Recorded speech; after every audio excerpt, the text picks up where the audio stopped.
लोकसभा चुनाव की मतगणना 4 जून को होने वाली है। छत्तीसगढ़ की 11 सीटों पर 220 उम्मीदवारों के भाग्य का फैसला होगा। प्रदेश के 33 जिलों में वोटों की गिनती की जाएगी। मतगणना के लिए प्रदेश में 386 अतिरिक्त एआरओ की नियुक्ति की गई है। 7 टेबल पर एक एआरओ मौजूद रहेगा। मतगणना सुबह 8 बजे से शुरू होगी, जिसमें पहले डाक मतपत्रों को गिनती होगी। इसके बाद 8:30 बजे से ईवीएम के मतों की गिनती शुरू की जाएगी। रायपुर के सेजबहार स्थित इंजीनियरिंग कॉलेज में रायपुर लोकसभा के 7 विधानसभा क्षेत्रों की गिनती होगी। मतगणना स्थल में तैयारियों का जायजा लिया संवाददाता अद्वैत नाइक ने। मतगणना अब अंतिम चरण है और यह जानने के लिए कि अब सरकार आखिर किसकी बनेगी। 4 जून को यानी कल मतगणना होनी है और प्रदेश के 33 जिला मुख्यालयों में गिनती की जाएगी वोटों की और 220 प्रत्याशियों के जो भाग हैं वो खुलेंगे। हम राजधानी रायपुर के सेजबहार इंजीनियरिंग कॉलेज में हैं, जहां पर जो रायपुर लोकसभा का जो स्ट्रांग रूम है वो बनाया गया है और यहाँ की जो तमाम व्यवस्थाएं हैं उनको हम आपको दिखा देते हैं कि ये जो पूरा जो तैयारी है, चाहे वो टेंट की बात कर ले या बात कर ले पंखों की, या ये बैरिकेडिंग देख सकते हैं आप की जा रही है। तो लगातार जो पूरा जिस तरह की ये जो पूरी तैयारी है वो स्ट्रांग रूम में रखी गई है और कल 220 प्रत्याशियों के भाग का फैसला होगा। तो कहीं ना कहीं इसके लिए पूरी सतर्कता बरती जा रही है। अब अगर देखें तो ये मतगणना स्थल प्रवेश मार्ग है और यहाँ पूरी तरह से क्लियर कर दिया गया कि कौन से अधिकारी और कौन से जो विधानसभा के अधिकारी जो हैं, चाहे वो किसी भी विधानसभा से हो, तो वो किस ओर से जाएंगे। तो अलग अलग कलर उन्हें दिया गया है, अलग अलग उन्हें रूट दिए गए हैं।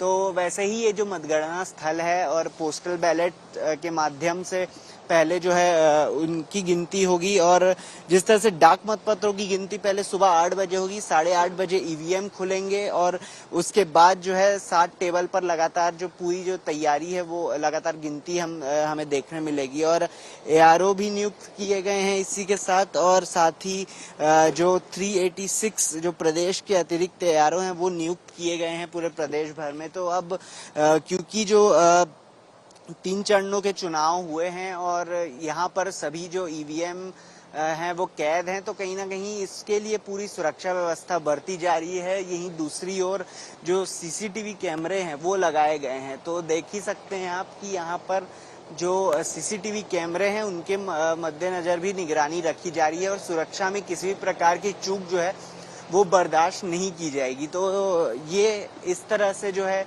ईवीएम मशीनों को जो है रखा गया है। अलग अलग विधानसभाओं के हिसाब से जो है यहाँ पर मशीनें रखी हुई हैं। तो ये लगभग 30 से 32 कैमरे हैं और यहाँ पर सभी सीसीटीवी के माध्यम से उन पर निगरानी रखी जा रही है। ये भीषण गर्मी भी है और मतगणना के दिन भी गर्मी काफी अधिक रहेगी, तो उसके लिए ये जो टेंट है वो पूरे बांध के रखे गए हैं और साथ ही पंखों का और कूलर का भी यहाँ पर उपयोग किया जाएगा। तो हर तरह की व्यवस्था जो है वो यहाँ पर रखी जा रही है। अब कल 4 जून है और मतगणना का दिन है, तो कहीं ना कहीं लोग पूरी तरह से तैयारी में है। निर्वाचन आयोग के लगातार अधिकारी निरीक्षण भी कर रहे हैं मतगणना स्थल का और साथ ही जिस तरह से ये स्ट्रांग रूम में आज जो है पूरी तैयारी कर ली जाएगी और सील कर दिया जाएगा बाहर से, यानी जहां हम खड़े हैं वहां पर भी तक जो है बैरिकेडिंग जो है वो कर दी जाएगी। तो इसी के संबंध में अगर देखें तो जो पूरी तैयारी है निर्वाचन द्वारा वो की जा रही है और साथ ही पूरी तरह से जो ईवीएम है वो सील कर दिए गए हैं और अब कल ही वह खुलेंगे और प्रत्याशियों के भाग का फैसला होगा। कैमरा पर्सन आलोक के साथ अद्वैत नाइक, ND24 रायपुर।